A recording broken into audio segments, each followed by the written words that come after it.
Hello दोस्तों, मैं हूं प्रशांत। हम लोग वर्ग 2 गणित एमपीडीएड की तैयारी कर रहे हैं। पिछले लेसन में हमने त्रिभुज के बारे में देखा था। आइए उसको हम अब आगे लेकर चलते हैं। अगला टॉपिक है आपका मीडियन या माध्यिका।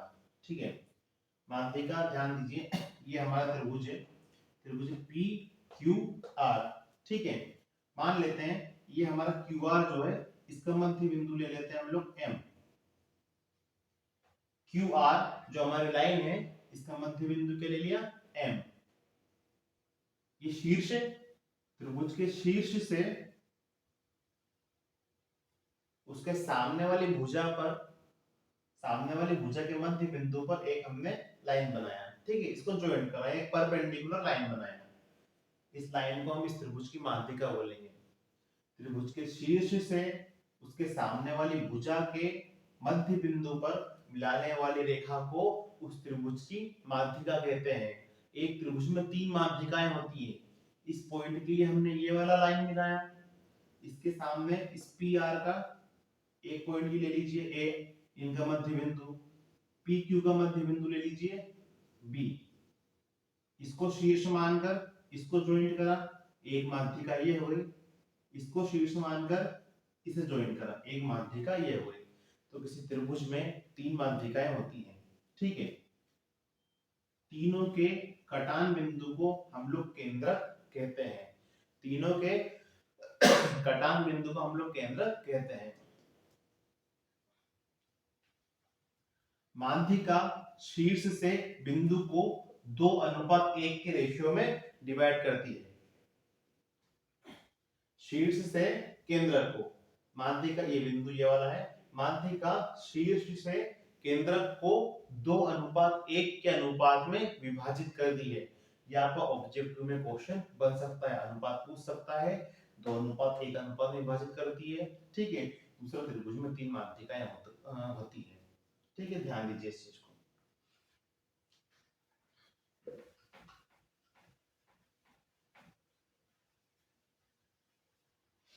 आगे देखिए त्रिभुज के बारे में और।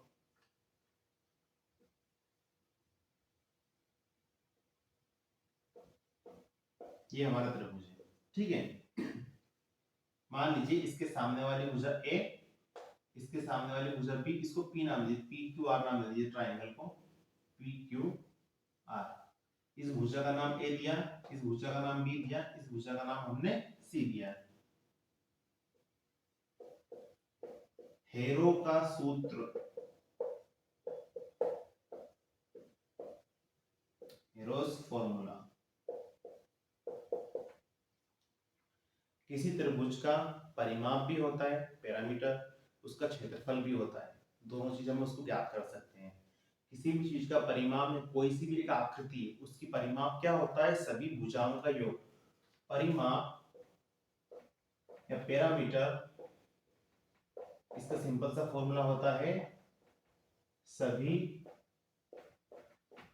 भुजाओं का योग। इसको रटने की आवश्यकता नहीं होती।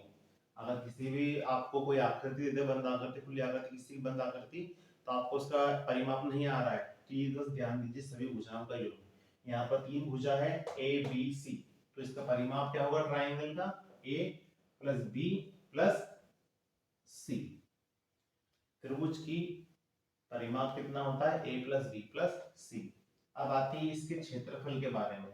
त्रिभुज का area, area of a triangle. ठीक है, क्षेत्रफल के बारे में हम ध्यान देते हैं। एक हेरोस फॉर्मूला है, इस फॉर्मूले से हम किसी भी त्रिभुज का क्षेत्रफल निकाल सकते हैं, चाहे वो समद्विबाहु हो, समबाहु हो, विषमबाहु हो। ध्यान दीजिए इसका फॉर्मूला देखिए। एस क्या होता है बताऊंगा।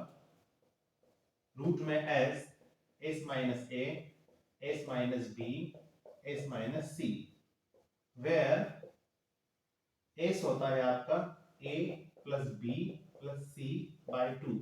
जो आपका पैरामीटर होता है, त्रिभुज का परिमाप होता है, उसका आधा एस कहलाता है।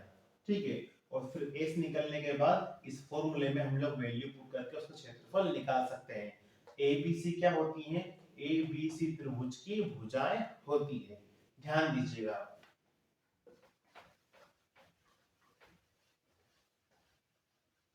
पहले मैं समबाहु त्रिभुज पर आता हूं। समबाहु त्रिभुज में हम जानते हैं ए बराबर बी बराबर सी।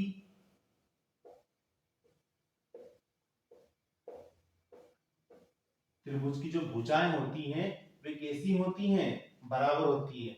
समबाहु त्रिभुज में त्रिभुज की भुजाएं बराबर होती हैं। अगर आपको समबाहु त्रिभुज का फॉर्मूला रटना है तो आप रट लीजिए, वरना एक ही फॉर्मूला है हेरोस फॉर्मूला, उससे आप सारे सवाल सोल्व कर दीजिए। देखिए मैं इसका क्षेत्रफल निकालता हूं, ठीक है। हेरोस का फॉर्मूले में एरिया ऑफ ट्राइंगल कितना होता है? एस माइनस ए, S minus B, S minus C. Question number first, जहां एस इज इक्वल टू होता है A plus B plus C by 2। पर ध्यान दीजिए यहां पर समबाहु त्रिभुज की बात आ रही है। इट मींस ए बराबर बी बराबर सी। हम सभी प्लेस पर ए ए ए, क्योंकि बी की वैल्यू भी ए, सी की वैल्यू भी ए, सभी भुजाएं कैसी हैं? बराबर है। अपॉन 2 सोल्व करा, s is equal to 3a by 2। क्या बन गया? 3a by 2। s का वैल्यू इतना आ गया। s का वैल्यू यहां पुट कीजिए, इसको मिटा देता हूं मैं, s का वैल्यू यहां लिख देता हूं। s का वैल्यू कितना आया? 3a by 2। इक्वेशन फर्स्ट का प्रयोग करते हैं हम लोग। ध्यान दीजिए यहां पर भी a आएगा, यहां पर भी a आएगा, क्योंकि त्रिभुज कैसा है हमारा? समबाहु है, तो तीनों भुजाएं कैसी होंगी? इक्वल होंगी। तो एरिया इज इक्वल टू क्या लिखा है? s। इसको आगे देखिए, s माइनस ए, s माइनस ए, s माइनस ए, s माइनस ए का क्यूब, ठीक है। रूट में s का वैल्यू कितना दिया है? 3a by 2। s का वैल्यू 3a बाय 2, ये हम वैल्यू निकाल लेते हैं। इसको सोल्व कीजिए, ये लिखा है 3a बाय 2। अगले स्टेप में 2 यहां चला जाएगा, 3a माइनस 2a बाय 2। ये तो 3a माइनस 2 है, ओनली हमारा a बचता है, ठीक है। ध्यान दीजिएगा ये लिखा है 3a by 2 multiply a cube है, a a a 3 बार हो गया, 2 क्यूब है 2 2 2। ध्यान दीजिए ये 2 और 2 ये बाहर आ गया आपका, ये 2 और 2 ये आपका बाहर आ गया, ये आपका a ये बाहर आ गया, ये आपका a ये बाहर आ गया। अंदर कितना बचा? √3। तो कितना आपका हो गया? √3a² bye 4। क्या फॉर्मूला आपका डायरेक्टली आ गया? इसको नोट कर लीजिए, मिटा देता हूं मैं।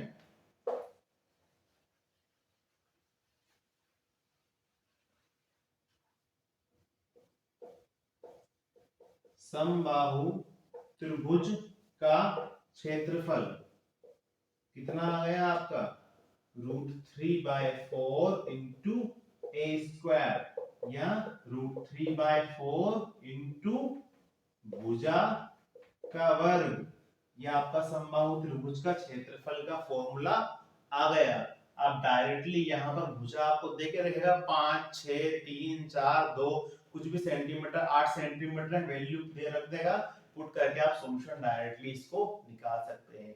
तो समबाहु त्रिभुज का क्षेत्रफल का फॉर्मूला आप इतना से रटकर भी इसको सोल्व कर सकते हैं। अगर रटना नहीं हो तो इस विधि के द्वारा आप समबाहु त्रिभुज का क्षेत्रफल निकाल सकते हैं। ये इजी टॉपिक था, आपको एग्जाम में भुजा दे दी जाएगी, क्षेत्रफल निकाल सकते हैं। अगर क्षेत्रफल की वैल्यू दे दे तो भुजा वैल्यू निकाल सकते हैं, ठीक है। इसके से संबंधित हम लोग सवाल जो है अगले लेसन्स में देखेंगे।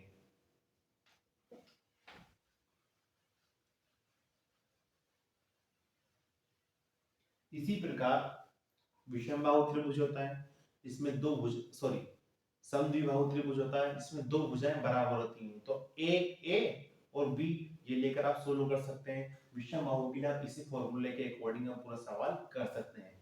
मैं समबाहु त्रिभुज का एक सवाल आपको बता ही देता हूं।